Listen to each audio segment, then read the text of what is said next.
Hello बच्चों, आज हम इलेक्ट्रोस्टैटिक के इस वीडियो में आगे और पढ़ेंगे। इसके पहले वाले वीडियो में इलेक्ट्रोस्टैटिक को थोड़ा मैंने परिचय कराया था और क्षेत्रफल सदिश, विद्युत फ्लक्स, इनके बारे में मैं आपसे चर्चा करी थी। आज हम लोग क्या करेंगे कि क्षेत्रफल सदिश, विद्युत फ्लक्स, समतली व घन कोण, गॉस की प्रमेय और गॉस की प्रमेय के जो अनुप्रयोग, इसको मैं अलग से एक चैप्टर दे के इसके बारे में आपको पढ़ा रहा हूं। इसमें हम विद्युत फ्लक्स से संबंधित कुछ सवाल देखेंगे, दो चार, मतलब इसका थोड़ी सी प्रैक्टिस करेंगे। इसके बाद समतली व घन कोण तथा गॉस की प्रमेय को हम लोग ढंग से रिवाइज करेंगे। आज हम लोग का टारगेट यही रहेगा। हाँ बच्चों, अब हम विद्युत फ्लक्स का थोड़ी से अभ्यास कर रहे हैं। मैं विद्युत फ्लक्स को थोड़ी से बता दूं आपको कि फाई बराबर ई इंटू डेले कास थीटा। जो डेले होगा वो बंद पृष्ठ का, ये जो बंद पृष्ठ है वो बस बंद पृष्ठ का एक छोटा सा कहीं पर भाग का जो क्षेत्रफल है उसे हम डेले से व्यक्त कर रहे हैं। इसे क्षेत्रफल अवयव कह रहे हैं। जो ई है विद्युत क्षेत्र की तीव्रता है, जो थीटा है, ई और ए के बीच का बना कोण है। पहला आपका क्वेश्चन ये है कि मान लीजिए कि एक गोला ले लूं, गोले के सेंटर पर यहां पर एक मैं क्यू चार्ज रख दूं, फिर मैं कहूं इस गोले से निर्गित फ्लक्स कितना है, इसके बारे में थोड़ी कैलकुलेशन कीजिए। तो आप बेटा थोड़ी सी ध्यान दें, क्योंकि बल रेखा है जो किसी पृष्ठ के तल से होकर लंबवत गुजरती हैं, उन्हीं को हम लोग फ्लक्स कहते हैं। और इसका मतलब अगर यहां से अगर देखें तो ऐसे करके बल रेखाएं निकलेंगी, ऐसे करके बल रेखाएं निकलेंगी, ये बल रेखा निकलेगी, ये बल रेखा निकलेगी। इसका मतलब हमें एक बात तो समझ में आ रहा है कि इसका कुछ ना कुछ फ्लक्स है। और फ्लक्स है कितना, ये चीज और हमें पता हो जाना चाहिए। यानी बल रेखा तो निकल रही है, अगर मैं इस वाले छोटा सा बिंदु भाग मानू तो लंबवत निकल रही है, यानी ये सब के सब बल रेखाएं अगर मैं काउंट कर लूं तो फ्लक्स है। अब इसको हम काउंट कैसे करें, चूंकि बल रेखा दिखाई नहीं देती। तो हमने पढ़ा था कि ई निकालो, ए निकालो और इनके बीच का कोण निकालो। अगर इन सभी का कैलकुलेशन कर लें तो बल रेखाएं काउंट हो जाती हैं, जिसे हम फाई कहते हैं, मतलब फ्लक्स निकल आता है। और उसी बल रेखाओं की संख्या को ही हम लोग क्योंकि फ्लक्स कहते हैं, इसलिए फ्लक्स निकल आता है। इसके लिए हम पहले जो पृष्ठ था उसका एक छोटा सा भाग मान ले, डेले। मान लीजिए मैं छोटा सा एक भाग मानू, ये छोटा सा भाग डेले, इसका क्षेत्रफल कितना है डेले। इसकी डायरेक्शन ये, यहां चार्ज रखा है स्मॉल और त्रिज्या है इसकी गोले की, और इस पॉइंट पर मैं विद्युत क्षेत्र की तीव्रता निकालूं तो मुझे पता है कि अगर यहाँ क्यू चार्ज है, बिंदु आवेश के कारण विद्युत क्षेत्र की तीव्रता स्मॉल आर दूरी पर यहां पर हो जाएगी ई बराबर के क्यू अपान आर स्क्वायर। और जो डायरेक्शन होती है, अगर प्लस का क्यू है तो उस पॉइंट से जस्ट बाहर की हो, मतलब ई की भी डायरेक्शन यही होगी और ये ई की डायरेक्शन होगी। जो थीटा हमें लेना था वो ई और ए के बीच का कोण लेना था। मतलब हमें बात समझ में आ गई कि ई मैं लिख सकता हूं के क्यू अपान आर स्क्वायर, डेले लिख सकता हूं पूरे बंद पृष्ठ का जो डेले है, तो डेले लिख सकता हूं ए, वो भी पूरे बंद पृष्ठ का ऐसा गोला, तो कुल मिला के मैं यहां गोला लिख लूं, तो गोले का क्षेत्रफल यानी पूरा 4 पाई आर स्क्वायर। बचा थीटा, तो थीटा बराबर 0 अंश, क्योंकि थीटा हमें लेना था ई और ए के बीच का कोण। अगर ये 0 है इसका मतलब कास थीटा का मान हो गया, यानी कास थीटा का मान हो गया कास 0 अंश, और कास 0 का मान हो गया 1। अब ये वैल्यू उठा के हम यहां रख दें तो फाई निकला। हम सीधा सीधा रख रहे हैं ई और डेले कास थीटा। ई कितना था के क्यू अपान आर स्क्वायर, और बंद पृष्ठ डेले कास थीटा का मान था कास 0। अगर हम लोग देखें तो k q upon r square into del a का जो बंद पृष्ठ का पूरा क्षेत्रफल है उसको लिख सकता हूं 4 पाई आर स्क्वायर, और बचा कास 0 अंश, तो कास 0 को मैं लिख सकता हूं 1। इस तरह से फाई निकल आता। अब इसको अगर मैं काट लूं पूरा तो के का मान होता है 1/4 pi epsilon naught q 4 pi r square बटे आर स्क्वायर। तो 4 पाई आर स्क्वायर कट गए, मिला के उत्तर आया क्यू अपान एप्सिलॉन नॉट। ये फाई बराबर बच्चों उत्तर है। फाई बराबर उत्तर हो गया।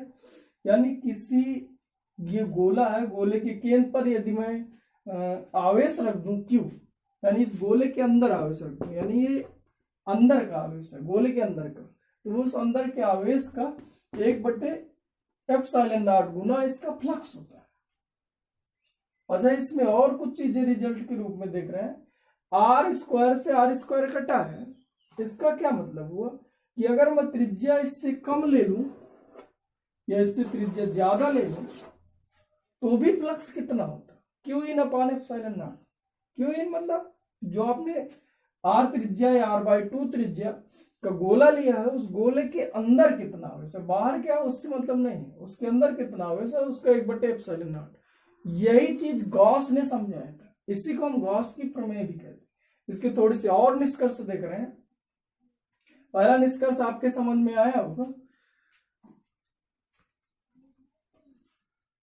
हाँ, तो बच्चों पहला हमने देखा कि फाई बराबर Q�/ε0, जिसमें से r² से r² कटा था। रिजल्ट आ देख रहे हैं, मतलब क्या क्या निष्कर्ष निकले इसके। पहला तो r² से r² कटा, मतलब मेरे करेंगे मतलब छोटा गोला ले लूं, बड़ा गोला ले लूं या और बड़ा गोला ले लूं, सभी के लिए जो फाई होता है, फाई बराबर Q�/ε0, मतलब इसके अंदर का कुल आवेश का 1/ε0, इससे निर्गित फ्लक्स होगा। दूसरा, एक बच्चों ध्यान दीजिए कि चूंकि जो बल रेखाएं निकल रही हैं, इनकी संख्या को ही हम लोग फ्लक्स कहते हैं। जो बल रेखाएं निकल रही हैं उनकी संख्या को ही हम लोग फ्लक्स कहते हैं। तो आगे बेटा इसको थोड़ी सोचे और सोच के बताएं कि मान लीजिए कि मैं ऐसे करके कोई एक बंद पृष्ठ रखता, बंद पृष्ठ है ऐसे करके, तो बताइए इससे कितनी बल रेखाएं गुजर रही, क्या वही बल रेखा निकल रही है जो गोले से होकर गई थी? इस वाले गोले से होकर जितनी बल रेखाएं क्रॉस हुई थी, क्या वही बल रेखाएं आगे निकलकर इस वाले पृष्ठ से भी होकर जा रही? इसका मतलब हमें ये भी तो समझ में आया कि इस वाले पृष्ठ के लिए भी जो फाई है वो क्या Q�/ε0, यानी क्योंकि बल रेखाओं की संख्या को ही बच्चों फ्लक्स कहते हैं। तो चूंकि इसमें इससे जितनी बल रेखा निकली वही बल रेखा है, इससे भी निकल रही वही तो आगे बढ़ी, इसका मतलब इससे भी जो निर्गित फ्लक्स है वो भी तो फाई हुआ आगे। और अगर देखें थोड़ी सी और बात करें कि अगर मैं कुछ ऐसे करके बना देता, घन या घनाभ बना देता, तो इससे निर्गित फ्लक्स क्या होता, इसमें थोड़ी चर्चा कर लें। बताइए क्या अभी भी वही बल रेखा इस पूरे घनाभ से होकर निकल रही है?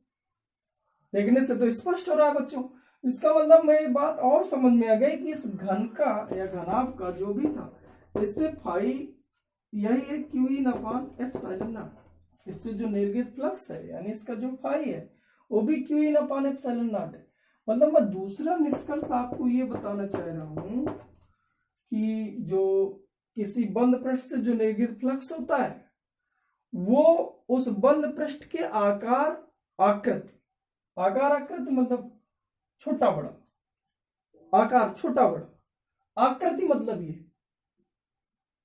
आकृति मतलब मैं ऐसे ले लिया, घन ले लिया, गोला ले लिया, बंद पृष्ठ होना चाहिए, तो इन पर भी निर्भर नहीं करता। देखिए इससे आपका स्पष्ट हो रहा है।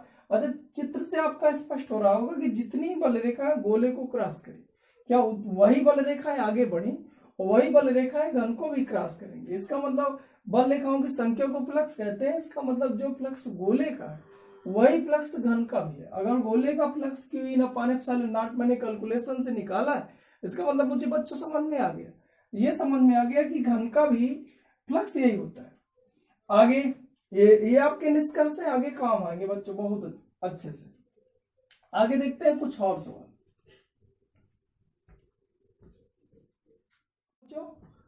इलेक्ट्रिक फ्लक्स को और ढंग से समझने के लिए दूसरा एग्जांपल मैं आपको दे रहा हूं बच्चों। इसमें हम लोगों ने क्या किया कि एक डिस्क लिया, डिस्क है जिसकी त्रिज्या कैपिटल आर है, दिख रही होगी, या इसके अक्ष के अंदर से स्मॉल दूरी पर एक बिंदु आवेश हमने क्यू रख दिया।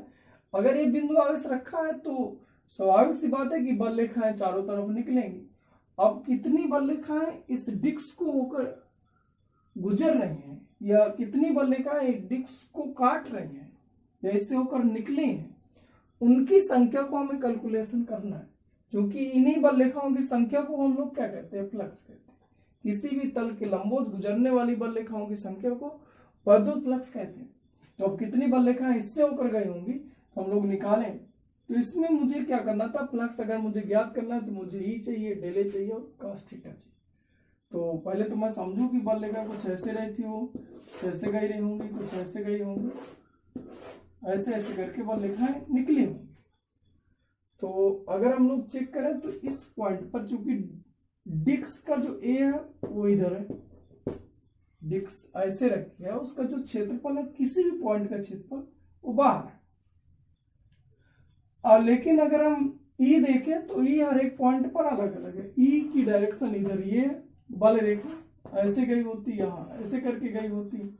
तो अगर हम लोग चेक करें यहाँ पर तो ए तो इधर है, ए की डायरेक्शन ये है और ई की डायरेक्शन ये है, तो इसका मतलब यहाँ कोण कुछ और होता, यहाँ कोण कुछ और होता है, यहाँ कोण कुछ और होता, मतलब कोण बदलते जाएंगे।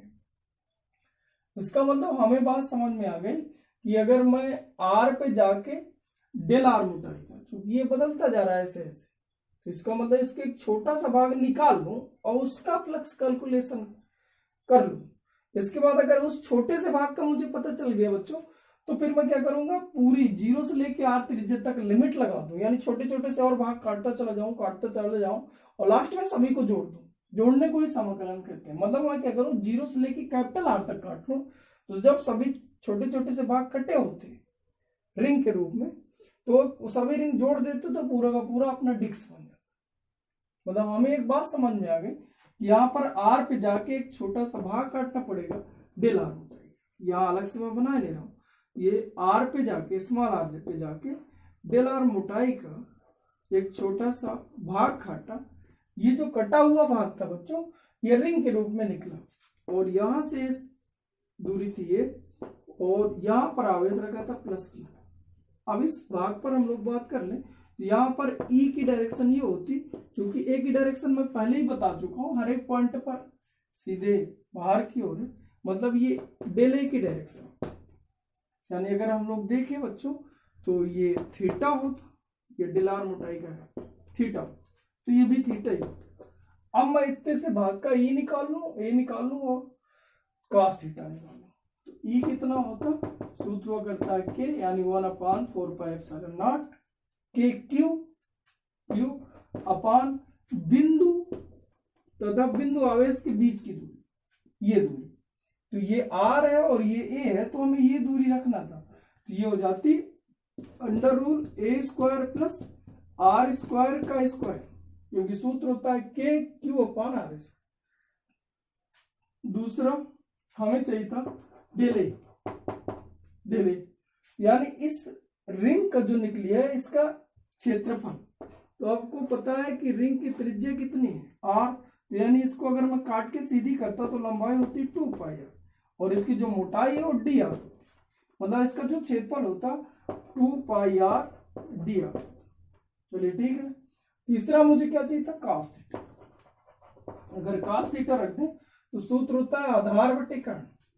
आधार है अपना a और जो कर्ण ये वाली लंबाई है ये थी √a² प्लस r²। इस तरह से तीनों चीजें निकल आई। ये वैल्यू उठा के मैं यहां रख दूं तो फाई निकल आए। देखिए बच्चों रख रहा हूं, फाई बराबर ई की जगह लिख लूं 1/4πε0 क्यू अपान, इसका स्क्वायर मतलब अंडर हट गया होता a² प्लस r²।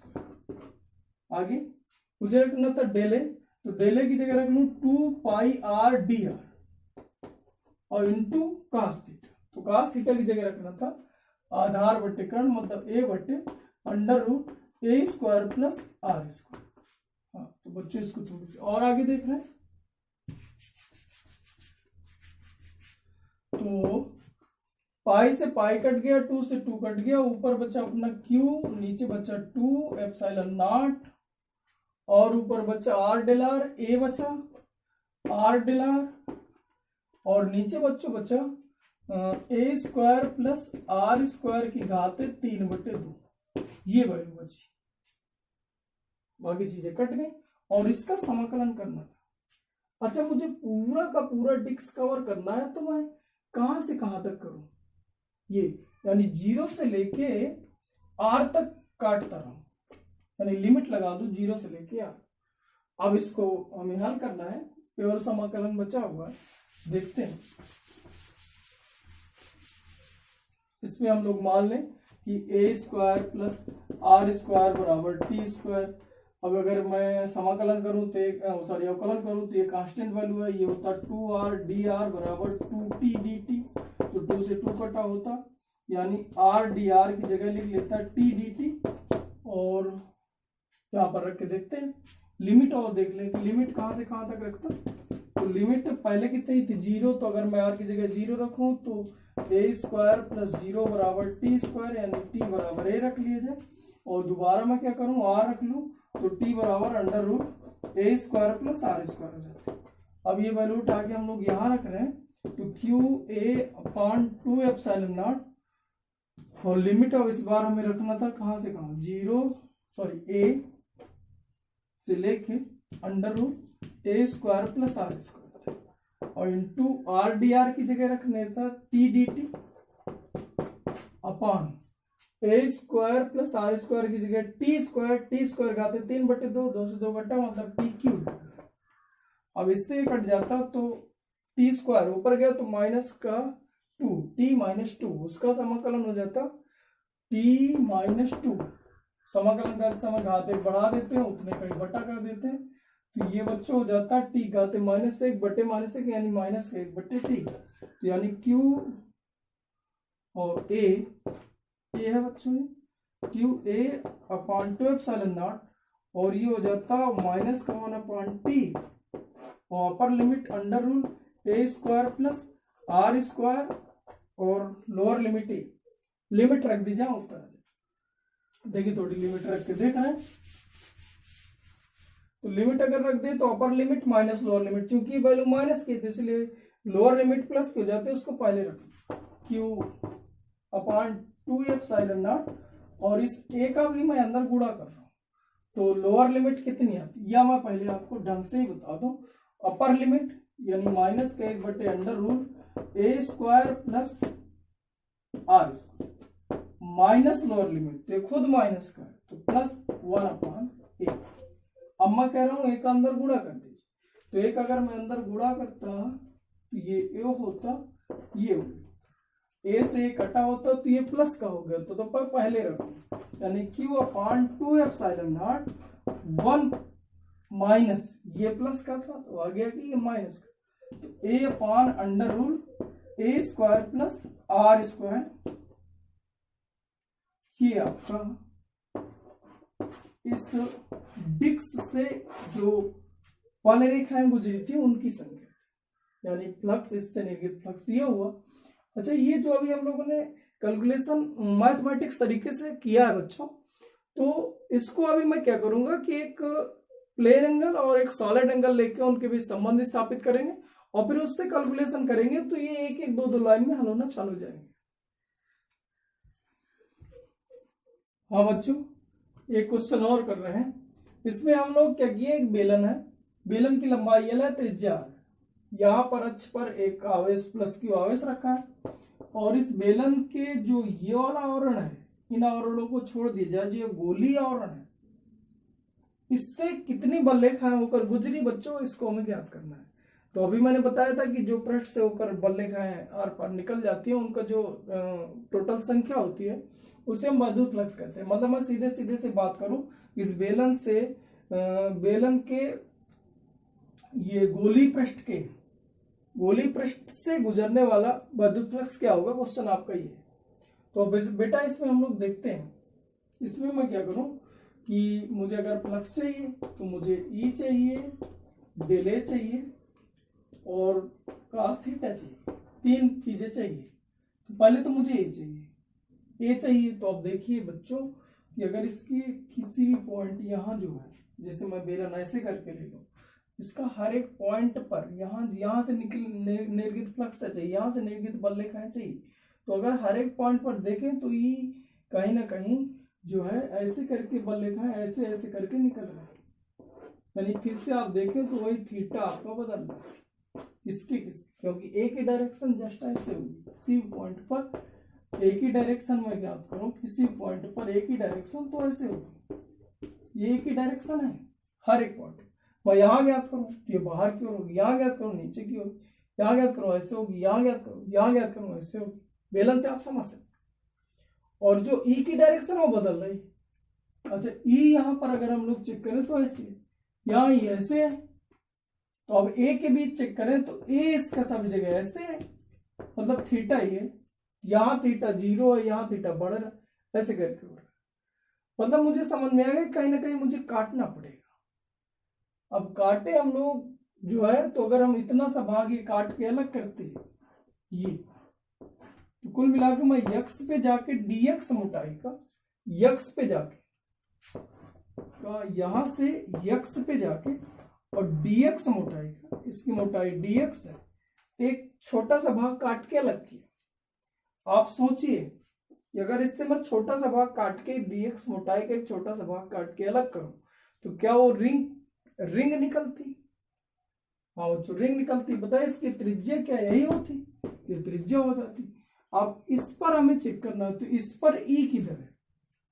ई है इधर, ई है इधर, और ए है इधर, ई है ये, तो थीटा ये होता। तो थीटा अगर ये है तो थीटा बच्चों ये होता।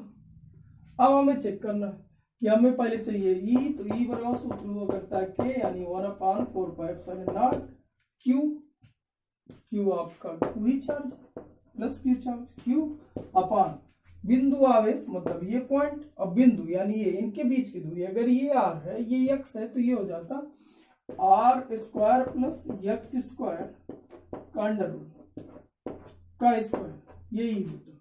इसके बाद मुझे चाहिए था डेले, यानी जो छोटा सा भाग काटा है उसका क्षेत्रफल, तो इसकी त्रिज्या है आर, तो इसकी लंबाई हो जाती है 2πr, और इसका जो मोटाई है वो हो जाती है dx।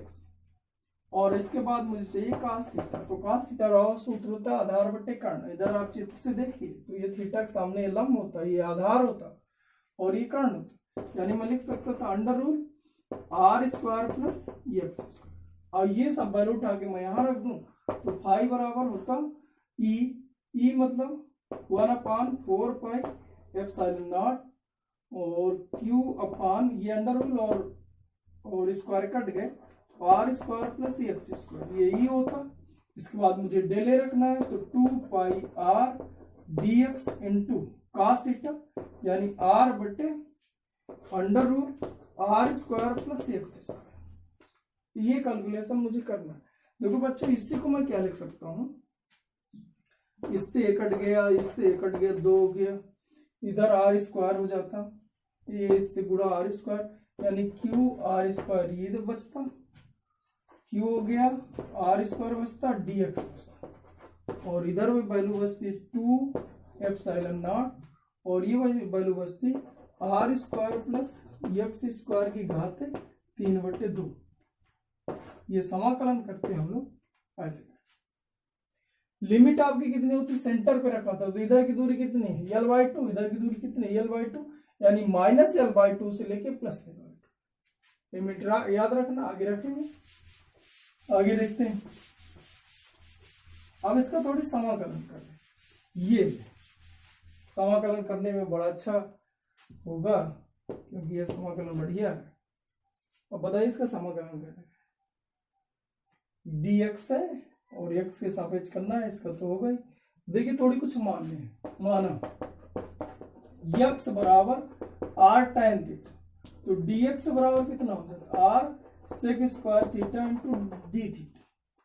अब देखिए यहां पर रख के देखिए, तो यह आ जाता है क्यू आर स्क्वायर अपान 2ε0, और यह समाकलन था dx की जगह r sec square theta into D theta upon ये आर स्क्वायर मैंने उसी तरह लिख लिया, प्लस ये एक्स स्क्वायर, एक्स का मान कितना माना था r tan theta, r square tan square theta और की घात 3/2।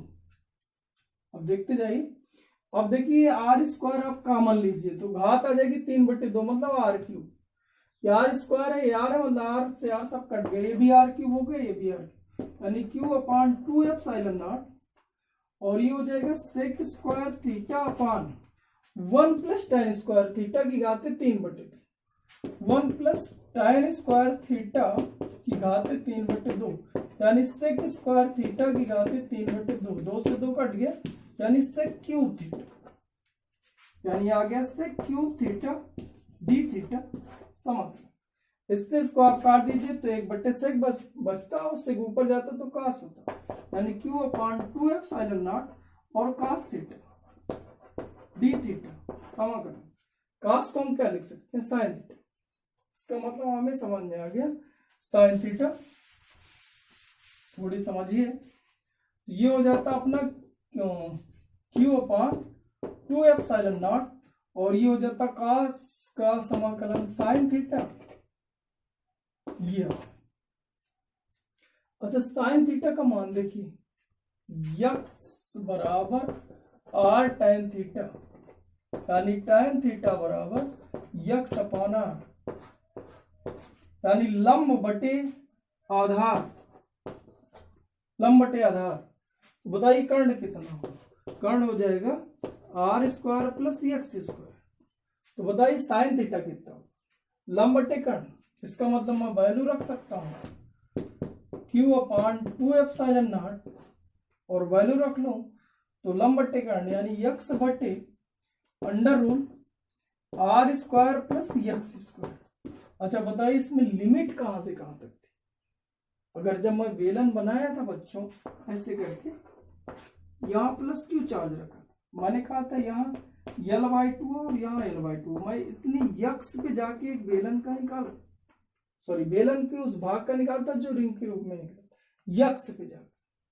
यानी अगर ये पूरा यहां से यहां तक जाता तो कितना जाता, L/2, यानी मुझे समझ में आ गया प्लस माइनस L/2 से प्लस L/2, और किसकी जगह रखे, यक्स की जगह। मतलब हमें समझ में आ गया Q/2 और ये हो जाता L/2 बटे under root r square plus L/2 का स्क्वायर। ये होता इस बेलन के जो गोली भाग था उससे निर्गित फ्लक्स। ये बच्चों हुआ। आगे हाँ बच्चों, इस चैप्टर की तीसरी हेडिंग है। बच्चों आपको मैं बता दूं कि पहली हेडिंग थी हमारा क्षेत्रफल वेक्टर, दूसरी थी वैद्युत फ्लक्स, तीसरी है समतली व घनकोण, और चौथी होगी हमारी गॉस थ्योरम, और पांचवी होगी गॉस थ्योरम का अनुप्रयोग। बच्चों एक चीज और मैं आपसे कहना चाह रहा हूं कि मैं क्रम से उसी तरह पढ़ाता चला जा रहा हूं, आप नोट्स बनाते जाइए। जो बच्चे मेरे कांटेक्ट में है वो तो कर ही रहे हैं, जो नहीं है तो आपके कांटेक्ट में हो तो आप उन्हें भी सूचित कर दें, चूंकि जो आप लॉकडाउन का कोई भरोसा नहीं है कब तक रहे, इसलिए हमें अपनी तैयारी खुद से करते जाना है, और जहां तक हमारा सहयोग है हम आपके साथ हैं। आगे देखते हैं। यहां हमें पढ़ना था समतलीय कोण। तो हमने देखा था कि मान लीजिए कोई एक वृत्त है और मैंने एक गोला ले लिया है, थोड़ी समझने की बात है। हाँ बच्चों, समतलीय व घनकोण, समतलीय कोण व घनकोण के बारे में बता दो तो वृत्त के किसी चाप द्वारा जो केंद्र पर कोणांतरित होता है उसे हम समतलीय कोण कहते हैं। जो घनकोण होता है तो किसी गोले के क्षेत्रफल द्वारा जो उसके केंद्र पर कोणांतरित होता है उसे हम लोग घनकोण कहते हैं। इधर हम लोग थोड़ी सी बात करें तो देखिए बच्चों, ये आपका गोला है और ये वृत्त है। इसमें आपको समझना है कि दोनों में अंतर क्या है। देखिए आयतन है, इसमें आयतन होगा, इसमें आयतन नहीं होता। ये क्षेत्रफल हो सकता है इसमें, लेकिन ये आयतन नहीं करता, ये आयतन हो सकता है।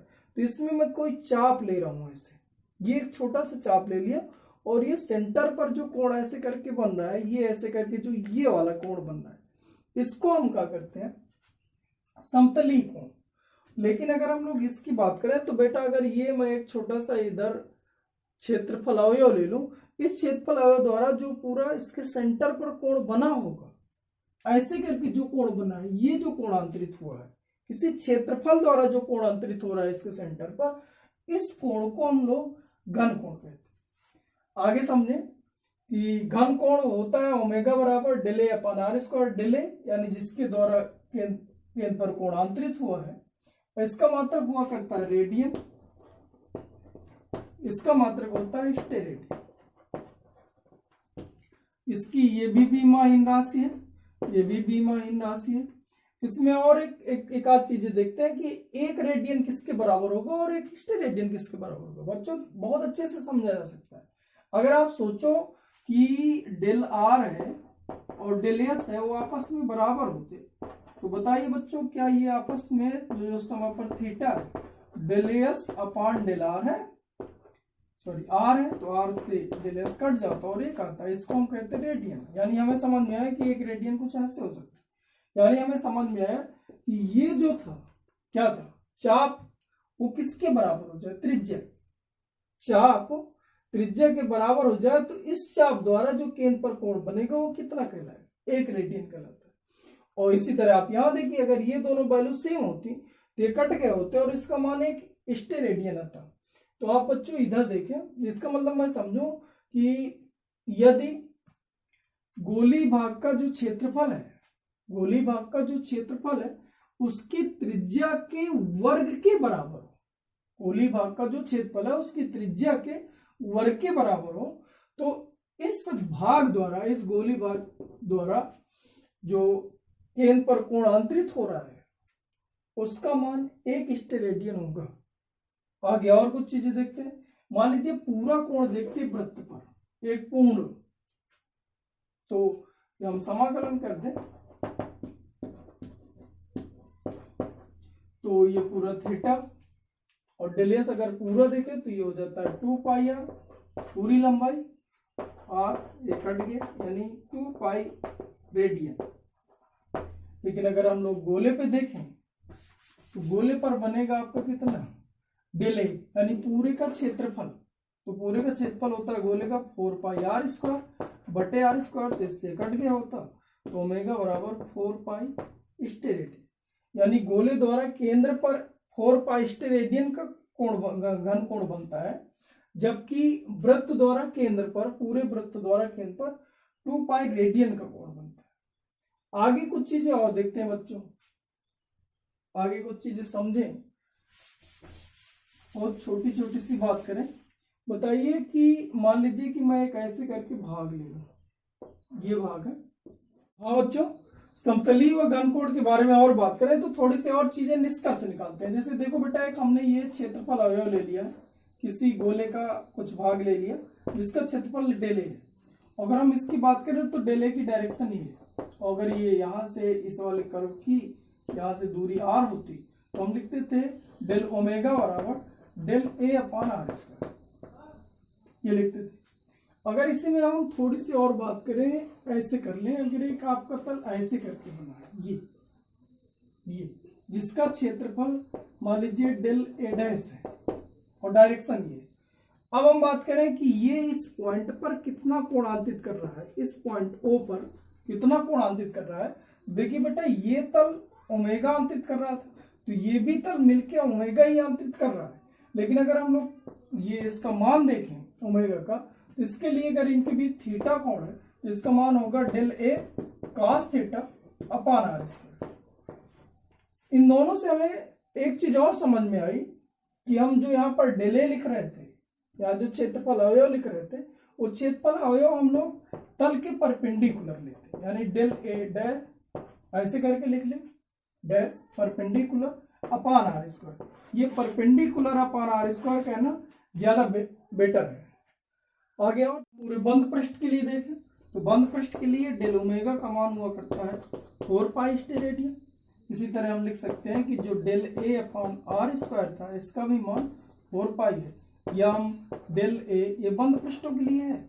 इसी तरह बंद पृष्ठों के लिए अगर हम लोग ले लें del a dash cos theta upon r square, इसका भी मान कितना होगा 4 पाई, पूरे बंद पृष्ठों के लिए। ये ऐसे ही है जैसे हम इधर से समझे।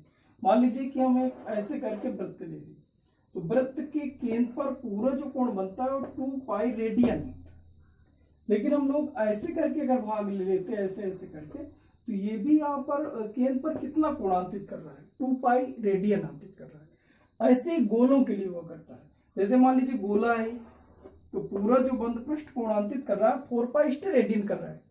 लेकिन अगर हम लोग कुछ ऐसे करके भाग ले लेते तो ये भी यहाँ पर कितना कोण अंतरित कर रहा है, ये घन कोण 4 पाई ही अंतरित करेगा। ये चीज हमें जब गॉस थ्योरम में प्रूव करूंगा तो गॉस थ्योरम के प्रूव करते समय एक जगह del a cos theta upon r square आएगा, तो उसकी जगह मैं डेल ओमेगा लिखूंगा और डेल ओमेगा बराबर 4 पाई, जिससे गॉस थ्योरम जो थी उसका प्रूव होगा। आगे हम देखेंगे, जरूरत पड़ेगी इसलिए बता रहा हूं।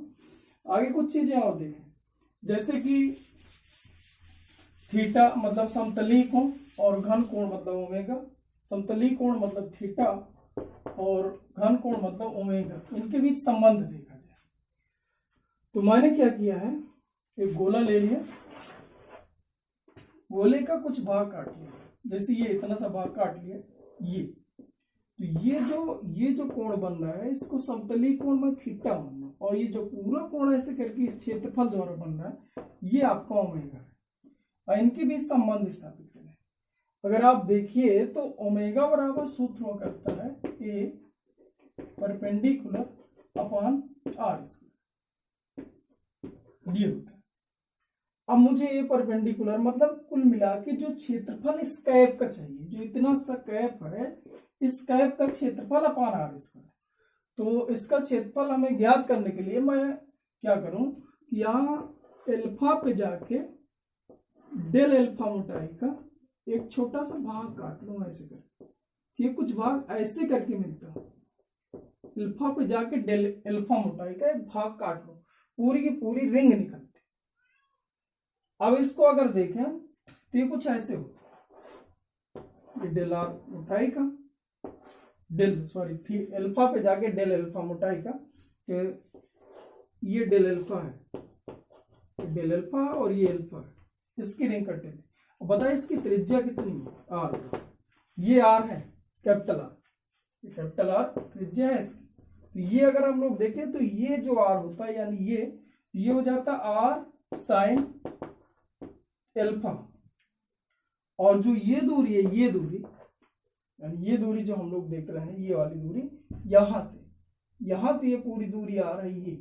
लेकिन अगर हम लोग इसके सेंटर से देखें, यहां से देखें, तो ये जो दूरी होगी ये हो जाएगी कास, मतलब आर कास है। और जो ये मोटाई है, तो अगर हम लोग कोण बराबर चाप बट्टे त्रिज्या लगाए तो कोण थी अपनी ये और चाप थी इसकी मोटाई और त्रिज्या इसकी आर, मतलब मोटाई हो जाती आर डेल थीटा, थीटा नहीं तो सॉरी एल्फा था, तो ये एल्फा हो जाती डेल एल्फा। ये चीजें देख लिया।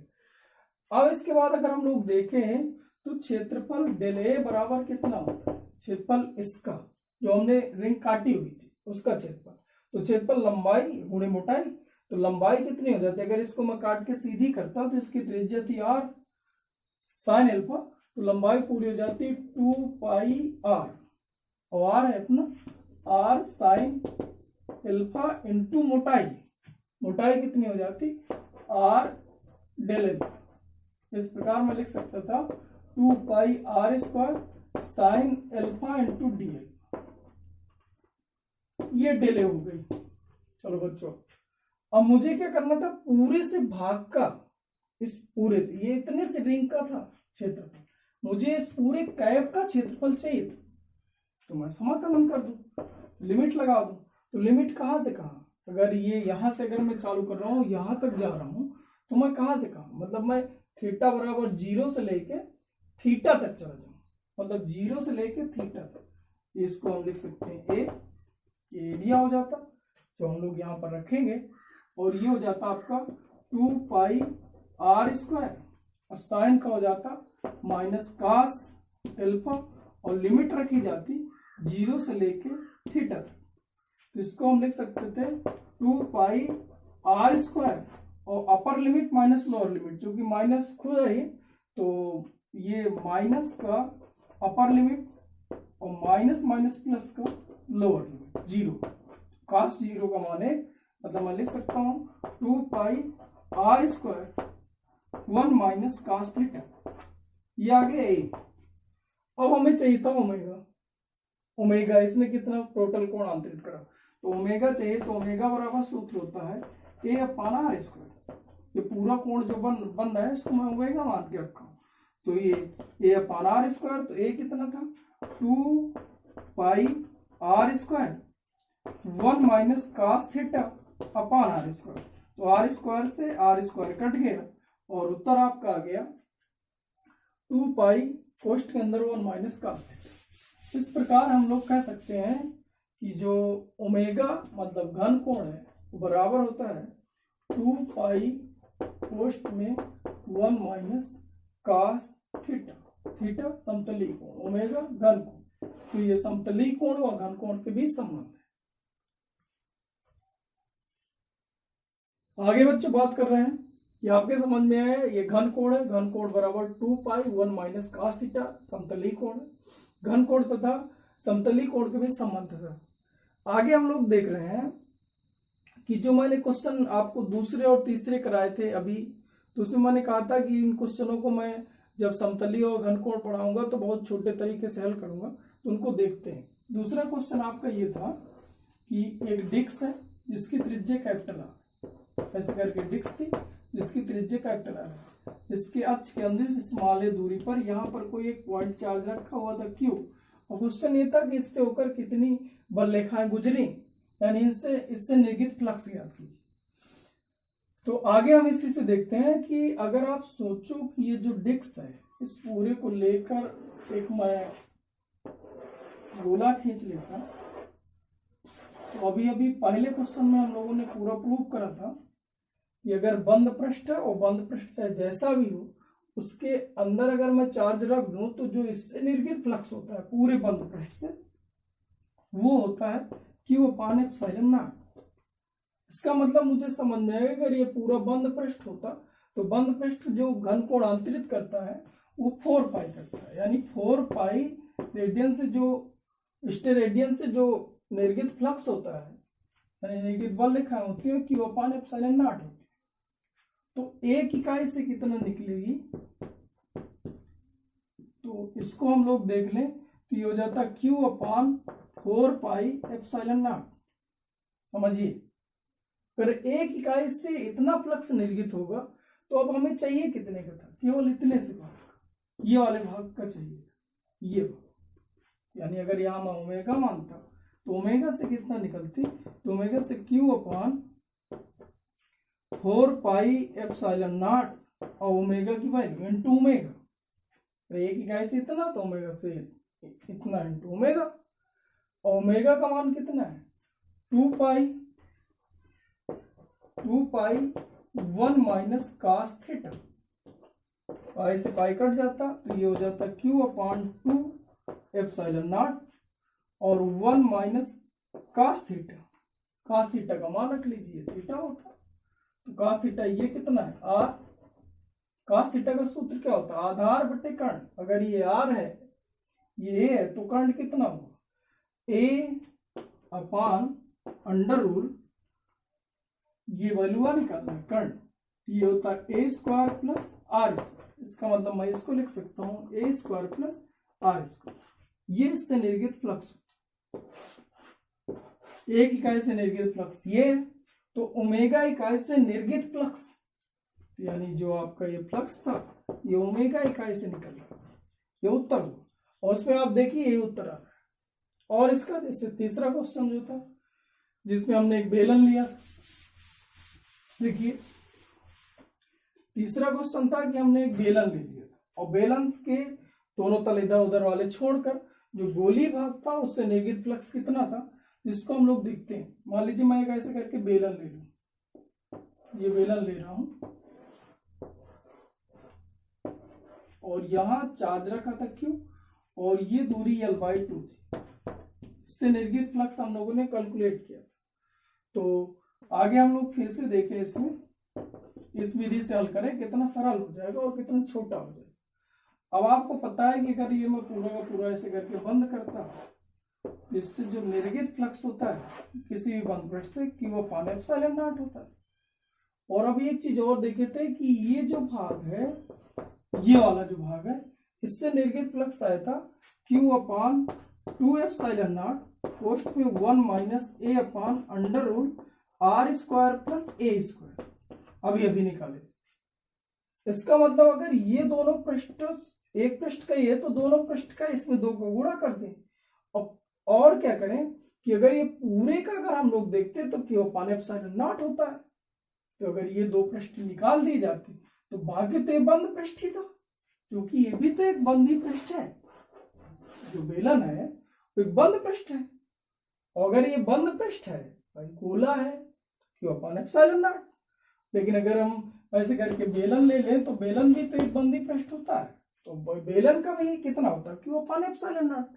तो इसका मतलब क्यू अपन एप्सिलॉन नॉट पूरे बेलन का होता है, मतलब ये भी तल जोड़ दूं, ये भी जोड़ दूं और ये वाला भाग भी जोड़ दूं तो क्यू अपन एप्सिलॉन नॉट। लेकिन मुझे ये दो भाग नहीं चाहिए, इसका मतलब मैं क्या करूं, क्यू अपन एप्सिलॉन नॉट से ये वाले भागों की वैल्यू घटा दूं। ये वाले भागों की वैल्यू कितनी आई थी, ये आई थी क्यू अपन 2 एप्सिलॉन नॉट और 1 minus a upon under root r square plus a square. और ये कितने भाग हैं, ये वाले भाग दो, तो इसमें दो गुणा कर दीजिए, ये इससे निर्गत फ्लक्स होगा, इस वाले भाग से निर्गत फ्लक्स ये होगा।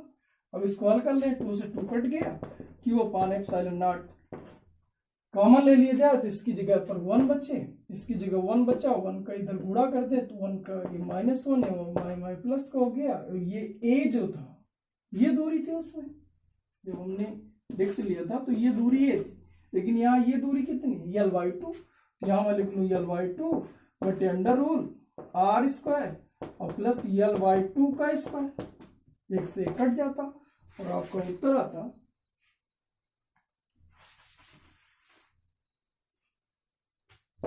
Q upon epsilon naught into L/2 under root r square plus L/2 का स्क्वायर, ये से निर्गत फ्लक्स होता।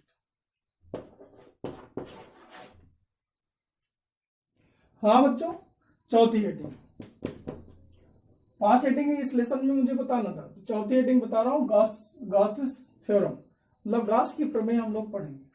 तो इसमें मैं कथन लिख रहा हूं। अच्छा, वैसे हम थोड़ी थोड़ी इसका बेसिक मतलब समझ चुके थे कि किसी भी बंद पृष्ठ से, कोई भी बंद पृष्ठ हम लोग ले रहे थे, बंद पृष्ठ आपका ऐसा है, पहले वाले क्वेश्चन में हम लोगों ने देखा था, यहाँ क्यू चार्ज रख दूं तो इससे निर्गत जो फ्लक्स होता है क्यू अपान एप्सिलॉन नॉट होता है।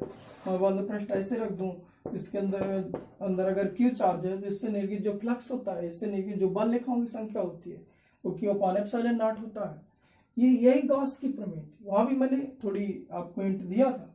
तो इसका कथन ये है कि किसी भी गॉसियन पृष्ठ से, अच्छा गॉसियन पृष्ठ क्या था कि जो किसी भी आवेश को परिबद्ध चारों तरफ से बंद करने वाला एक पृष्ठ गॉसियन पृष्ठ कहलाता है, जिसका हम सरलता पूर्वक रेखीय समकलन ज्ञात कर सकते। तो किसी भी गॉसियन पृष्ठ से जो निर्गत फ्लक्स होता है, उस गॉसियन पृष्ठ के अंदर कुल आवेश का, उस गॉसियन पृष्ठ से घिरे कुल आवेश का 1/एप्सिलॉन नॉट गुना होता है। मतलब मैं सीधा सीधा लिख दूं, किसी गॉसियन पृष्ठ से निर्गत फ्लक्स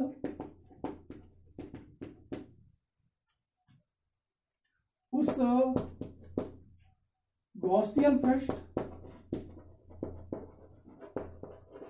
से घिरे कुल आवेश का, इसको मैं क्यूइन से दिखा रहा हूं, 1/एप्सिलॉन नॉट गुना होता है। ये इसका स्टेटमेंट है, आप इसको थोड़ी समझे। किसी गॉसियन पृष्ठ से, गॉसियन पृष्ठ फिर से मैं बोल रहा हूं, हाँ बच्चों, गॉसियन पृष्ठ के बारे में एक बार मैं और आपको बता दूं। गॉसियन पृष्ठ एक ऐसा पृष्ठ है जो आवेश को चारों तरफ से बंद करे और जिसका हम सरलता पूर्वक रेखीय समकलन ज्ञात कर सके। और कोई भी गॉसियन पृष्ठ एक बंद पृष्ठ होता है, तो ये कोई भी बंद पृष्ठ है तो उससे जो निर्गत फ्लक्स होगा गॉस की प्रमेय के अनुसार क्यू अपान एप्सिलॉन नॉट होगा। वो चाहे आपका घन हो, घनाभ हो, गोला हो, जैसे मैं कुछ और ऐसे करके आकृतियां दे दूं, मान लीजिए मैं ऐसे ऐसे करके आकृति दे दूं, ये बंद पृष्ठ है। और एक चीज और बता दूं, इसी को हम गॉसियन पृष्ठ कर रहे हैं, इसके अंदर क्यू चार्ज रखा है, तो इससे जो निर्गत फ्लक्स होगा क्यू अपान एप्सिलॉन नॉट, निर्गत flux q upon epsilon not होगा। एक चीज और बता दूं, मान लीजिए कि हम यहाँ पर क्यू चार्ज रख दें और यहाँ पर माइनस क्यू चार्ज रख दें, फिर मैं कह दूं निर्गत फ्लक्स क्या होगा, तो इसके अंदर के कुल आवेश का, यानी अगर यहाँ नेट आवेश देखें तो एक प्लस क्यू एक माइनस क्यू है, यानी इससे निर्गत फ्लक्स 0 होता है। आगे हम इसमें थोड़ी एक्सरसाइज करेंगे। उसके पहले हम लोग इसकी उत्पत्ति करें। आपको समझ में आना चाहिए, पृष्ठ चाहे मैं जैसा भी लूं, बंद पृष्ठ, गॉसियन पृष्ठ चाहे जैसा भी लूं, उससे जो निर्गत फ्लक्स होगा बच्चों वो Q अपान एप्सिलॉन नॉट होगा। इसको हम प्रूव कर रहे हैं। देखिए, देखा जाए,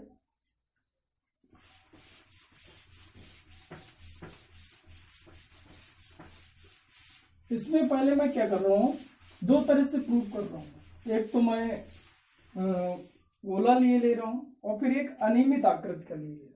पहला मान लीजिए मैं ले लूं R, कुल मिला के त्रिज्या R त्रिज्या का गोला ले लिया, मतलब एक निश्चित आकृति है, अनियमित रूप से आकृति नहीं, ऐसे ऐसे करके नहीं, R त्रिज्या। यहां पर मैंने चार्ज रख दिया है Q। अब मैं इससे प्रूव कर रहा हूं कि इससे जो निर्गत फ्लक्स होगा Q अपान एप्सिलॉन नॉट होगा। अब देखिए, हम लोगों ने पढ़ा था कि जो फाई होगा, फाई हमें जो निकालना है, फाई हमें निकालना है E इंटू डेल ए और कास थीटा। ये आपकी प्रमेय के अनुसार है, इसके पहले जो हम लोगों ने प्रमेय पढ़ा था उसके अनुसार। अब यहां पर हम लोग क्या करें, एक छोटा सा भाग ले लें, इससे क्षेत्रफल अवयव का है, इसकी डायरेक्शन ये होगी और जो ये इस पॉइंट पर ई की डायरेक्शन होगी वो भी ये होगी। किसी भी इसके पॉइंट पर लिया जाए, ऐसे करके यहाँ लेते तो कुछ ऐसे होती, यहाँ कुछ लेते तो डेल ए ऐसा होता, ये ऐसा होता। मतलब हमें समझ में आ गया कि इन दोनों के बीच का जो कोण है यानी कास थीटा है वो 0 अंश है, उसका मान 1, मतलब एक काम तो हो गया। अब मुझे डेल ए चाहिए था और ई चाहिए था। ई जो होता आर दूरी पर, Q से आर दूरी पर ई जो होता 1/4 pi epsilon naught Q upon r square. अब देखिए वहां पर रख कर देखते हैं तो फाई बराबर आपका हो जाता ई यानी 1/4 पाई एप्सिलॉन नॉट और Q अपान आर स्क्वायर, तो पूरा बंद पृष्ठ के लिए ले रहा हूं, डेल ए और कास थीटा का मान यानी कास 0 होता है और इसका मान 1 होता है। मतलब मैं लिख सकता हूं 1/4 pi epsilon naught Q upon r square और डेल ए का समाकलन हो जाता है, मतलब ये पूरे गोले के लिए तो मैं लिख सकता था 1/4 pi epsilon naught Q upon r square और पूरे गोले के लिए जो डेल ए है उसका मान कितना, पूरे गोले का जो क्षेत्रफल है वो 4 पाई आर स्क्वायर, इससे कट जाता और आर स्क्वायर से आर स्क्वायर कट जाता, बचता आपका Q अपान एप्सिलॉन नॉट। और यही हमें प्रूव करना चाहिए, इससे जो निर्गत फ्लक्स होता है Q अपान एप्सिलॉन नॉट होगा। जो बच्चे नोट्स वोट्स बना रहे हैं कक्षा 12 के लिए, क्योंकि यूपी बोर्ड में थोड़ी मानना वानना भी पड़ता है, यूपी बोर्ड वाले जो बच्चे हैं, तो पहले आप कुछ ऐसे मान लिया करो कि माना इस माला त्रिज्या का एक गोला है जिसके केंद्र पर एक बिंदु आवेश Q रखा है, इससे इस गोले से निर्गत फ्लक्स हमें ज्ञात करना है। तो इस गोले के किसी भी एक बिंदु पर हम एक अत्यंत सूक्ष्म क्षेत्रफल लेते हैं, इन्हें क्षेत्रफल अवयव ए कहते हैं, डेल ए कहते हैं। तो डेल ए हमने यहाँ पर लिया जिसकी डायरेक्शन सममित से, जिसकी डायरेक्शन डेल ए और ई की डायरेक्शन एक ही होगी, और इसके बाद परिभाषा से, ये चूंकि परिभाषा से ये लेना है और ई रखना और ए रखना है, उत्तर कर देना। लेकिन अब इसका जो दूसरा भाग है, मान लीजिए इसको हम अनियमित आकृति कर लेते हैं, कुछ ऐसे करके, ऐसे करके, अब भी आपका निर्गत फ्लक्स इतना ही होना चाहिए। गॉस ने कहा था, इसको हम प्रूव कर रहे हैं। देखिए बच्चों, आकृति थोड़ी बदल लिया जाए,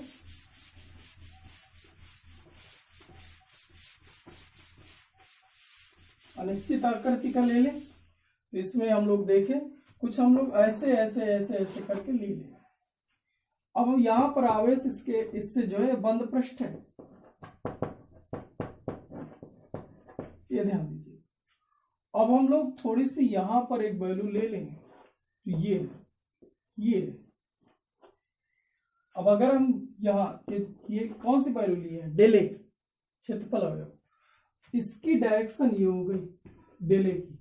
अगर इस पॉइंट पर यहाँ दूरी पर लिए है, डेल ए बहुत छोटा सा भाग लेते हैं जिसके इसके प्रत्येक बिंदु की जो दूरी है यहाँ से आर है, इसीलिए इसको हम डेल ए लिया करते हैं, बहुत छोटा सा भाग। जब बहुत ऐसे करके बहुत बड़ा सा ले लोगे तो यहाँ दूरी कुछ और, यहाँ कुछ और, यहाँ कुछ और, तो फिर आर गड़बड़ा जाता है। लेकिन यहाँ पर हम सीधा आर मान सकते हैं क्योंकि इसका प्रत्येक बिंदु आर दूरी पर है। और लेकिन अगर हम इस पॉइंट पर ई की डायरेक्शन लेंगे तो ई की डायरेक्शन ये है, इसका मतलब इनके बीच का कोण बना थीटा। अब आपकी परिभाषा ये कह रही है कि जो फाई होगा किसी बंद पृष्ठ से वो E del a cos theta होगा। तो ई कितना होगा 1/4 pi epsilon naught q upon इनके बीच की दूरी का स्क्वायर यानी r square into del a cos theta. ये हमने उसी तरह। अब आप देखिए बंद पृष्ठ है पूरा। अब आप देखिए तो 1/4 पाई एप्सिलॉन नॉट उसी तरह लिख लें और क्यू और del a cos theta upon r square पूरे बंद पृष्ठ को ले लो। तो अभी मैंने पॉइंट करा था जब मैं घनकोण पढ़ा रहा था कि बेटा एक जगह del a cos theta upon r square रहेगा, गॉस के प्रमेय जब हम लोग उत्पत्ति करेंगे वहां पर मिलेगा। तो आप देखिए बेटा वही है del a cos theta upon r square. अगर आप देखें तो ये घन कोण रखा है, यानी घन कोण मतलब मैं इसकी जगह लिख सकता हूँ 1/4 पाई एप्सिलॉन नॉट क्यू, इसकी जगह लिख सकता हूँ डेल ओमेगा। और डेल ओमेगा किसी भी तरह के बंद पृष्ठों के लिए पूरा का पूरा जो यहाँ पर घन कोण बनना है ये कितना होता है 4 पाई। प्रूफ करे थे तो ये हो गया 4 पाई। मतलब इसकी जगह मैं इसी को आगे देखूं तो 1/4 पाई एप्सिलॉन नॉट क्यू और इसकी जगह रख लूं 4 पाई। तो 4 पाई से 4 पाई कट गया होता और क्यू अपान एप्सिलॉन नॉट आ गया होता। यानी इससे भी निर्गित flux q upon epsilon naught है। यही चीज गॉस ने बताई थी, इसलिए हम गॉस की प्रमेय हर बंद पृष्ठों के लिए सत्य मानते हैं।